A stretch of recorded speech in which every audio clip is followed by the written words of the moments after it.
What's a fact that sounds fake but is actually legit? That if you knock your tooth out and put it back in the socket it will grow roots back and save the tooth. Google says you're not lying. Have an upvote. There is a polar bear jail in Churchill, Manitoba. Polar bears who get too close to the town and or attack townspeople are shot with tranquilizer darts, airlifted, and dropped off at the jail. They are released into the wild again a few days later. The U.S. Marshals are still looking for the 3 guys who escaped from Alcatraz in 1962. They just disappeared off the face of the earth, and no bodies washed up in San Francisco Bay or anywhere nearby, despite the official investigation suggesting they drowned before they could reach dry land. The investigation into their escape can't officially end until they reach their 100th birthday. Isn't it likely that they were just dragged into the open sea with the way the currents flow? The Bay Area? I don't remember exactly, but I think some scientists simulated the whole thing and there was only a small chance that they would make it. The podcast I listened to said that investigators now believe that their survival or death depends on a couple of factors. The first is what time they left. The current changes at various times in the night. A couple of years after the escape, another inmate got off the island and made it all the way to the mainland before being found, barely alive, which proved it was possible. The second is whether or not they had help. They did share a prison with a huge number of well-connected mafia bosses, and the inmates had a code of honor to help anyone planning an escape in any way they could, even if they themselves weren't participating in it, so it's entirely possible. They only had to travel a short distance and got picked up by a waiting boat. Komodo dragons can reproduce asexually. Edit, when humans fall, the Komodos shall rise. I actually learned about this in my biology class last week. The professor asked us to give differences between plants and animals, and I said that animals reproduce exclusively through sexual reproduction. They pointed out that Komodo dragons, and some species of lizard that is 100% female, make that incorrect. Oh, and some jellyfish reproduce through budding. Okay. So I just asked the tar and he said the difference is that animals arise from embryonic tissues and plants get their carbon sources from the ground air. There have been over 2,000 nuclear bomb detonations. John Tyler, born 1790, has 2 living grandchildren as of 2017. Not great-grandchildren, just regular grandkids. I think he was in his 80s when he had a son, and his son was also pretty old when he had these 2. America is 3 people old. For the less informed folks out there, that's US President John Tyler, the 10th President of the United States. There are 2 living people who are direct grandchildren of the 10th President of the United States. Their father was born before the American Civil War started. Their grandfather was born less than 10 years after the end of the American Revolution, before the invention of the steam locomotive. There is a point in the Pacific Ocean named Point Nemo, which is the furthest point from land. In fact, it is so far from land, the nearest humans are often astronauts in the International Space Station when it passes overhead. The ISS orbits the Earth at a maximum of 416 kilometers, while the nearest inhabited landmass to Point Nemo is over 2,700 kilometers away. Also, that's where Cthulhu is imprisoned. I'm pretty sure it's where Gorilla's headquarters was located at one point. It was called Plastic Beach.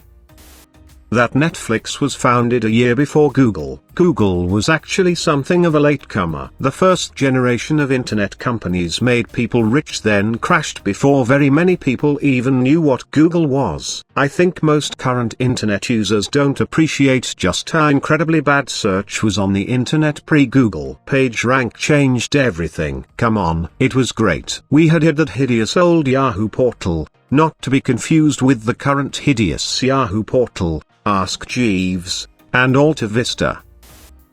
France lends power to Britain so they don't get power surges from boiling the kettle, which happened several times in 2013 after a TV program ended. Didn't the Brits build a power plant in a mountain to handle sudden increased power surge just for this purpose? That's correct. There's a hydroelectric power plant in Wales called a Dynawig which can rapidly generate energy by passing water from an elevated reservoir past a turbine as it travels downhill to a lower reservoir. The water is then pumped back up at night when electricity demand is lower. It tends to be relied upon for demand spikes when football matches reach half-time and soaps go to the adverts, since that's typically when most people reach for the kettle to make tea. The entire power station is built into the mountain to preserve the natural beauty of the area. Edit, they actually give tours of the power station too, including a bus ride inside the mountain. Edit 2, as you, Squishy Pipe rightly pointed out below, the power demand is actually caused by toilets flushing, and that the kettles being the cause is actually a common misconception apparently. The Amazon forest is fertilized by the Sahara. Edit, Sahara, not Saharan. Sahara not Sahara Desert, because Reddit is a pain in my grammar ass. Edit 2, Eli 5 is as simple as wind. The phosphorus the Amazon needs to stay fertile travels through the wind. Saharan heart is why we get hurricanes in the US. Edit, typo secured, embracing 4 inbox. The 15-20 largest container ships in the world create more pollution than all of the cars in the world. Container ships and cruise liners use some of the nastiest fuel available anywhere. Isn't it literally called bunker fuel? The Pacific Ocean is so large that there is a point where you could tunnel straight through the Earth, and when you come out the other end, you are still in the Pacific Ocean. Also, there is at all times a pair of points on opposite sides of the Earth, where both the temperature and air pressure are the same. And this is true for any two continuous variables. Explanation for the second point. You could tunnel straight through the Earth, and when you come out the other end, fun fact, you know the old dig all the way to China bit? Turns out the antipode, exact opposite point on the Earth, for just about all of North America is in the Indian Ocean. In fact, there are only a handful of places where if you went straight through, you'd pop out on land. Also, if you did have a straight-through tunnel, if you vacuumed it so there was no air resistance, you could drop objects into it at one end and they would gently pop out the other with almost zero velocity.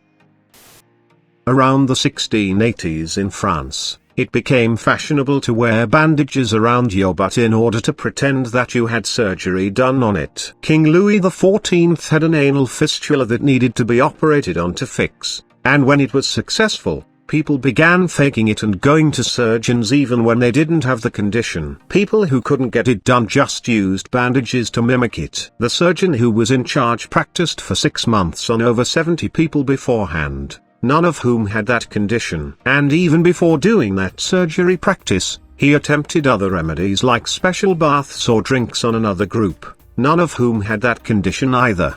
Apparently the only ones present for the surgery were the surgeon, 4 doctors, his war minister, or chancellor, don't recall the exact title, and his commoner mistress. His war minister held his hand for the duration of the surgery. For more fun facts like this, check out the podcast No Such Thing as a Fish. Great podcast, really funny, and it's one of the highlights of my week.